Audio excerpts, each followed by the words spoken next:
Welcome friends. இன்றைக்கி நம்ம ரெட்டோ ரெசிபீஸில் 2 spoon ரவையில் சூப்பரான ஒரு ஸ்வீட் தான் பார்க்க போகிறோம். இதை பார்க்குறதுக்கு முன்னாடி நம்ம சேனலை இன்னும் நீங்கள் சப்ஸ்கிரைப் பண்ணலைன்னா கீழே இருக்க ரெட் கலர் பட்டன் அழுத்தி சப்ஸ்கிரைப் பண்ணிக்கோங்க. இப்போ நான் ஒரு பேனில் 1 டீஸ்பூன் நெய் சேர்த்துருக்கேன். அதில் கொஞ்சம் முந்திரி பருப்பும் கொஞ்சம் திராட்சையும் சேர்த்துருக்கேன். நீங்கள் வேறு ஏதாவது நட்ஸ்லாம் வேணும்னா கூட சேர்த்துக்கலாம். அதை வறுத்ததுக்கப்புறம் எடுத்து வச்சுட்டு 2 டேபிள் ஸ்பூன் ரவையை இதிலேயே வறுத்து எடுத்துக்கலாம். கொஞ்சம் கோல்டன் ப்ரௌன் ஆகிற வரைக்கும் வறுத்துக்கலாம். நல்ல வாசனை வர ஆரம்பிக்கும் இது வறுக்கும் போதே.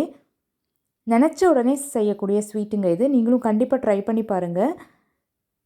இப்போ நல்லா வறுப்பட்டதும் நல்லா காய்ச்சின பால் நான் 1/2 லிட்டர் பாலை கொஞ்சம் கொஞ்சமாக சேர்க்க போகிறேன்.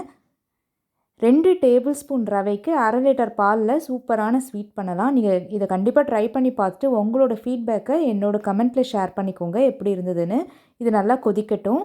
கொதித்து கட்டிப்பட்டதும் நான் 1/4 கப் நாட்டு சர்க்கரை சேர்த்துக்கிறேன்.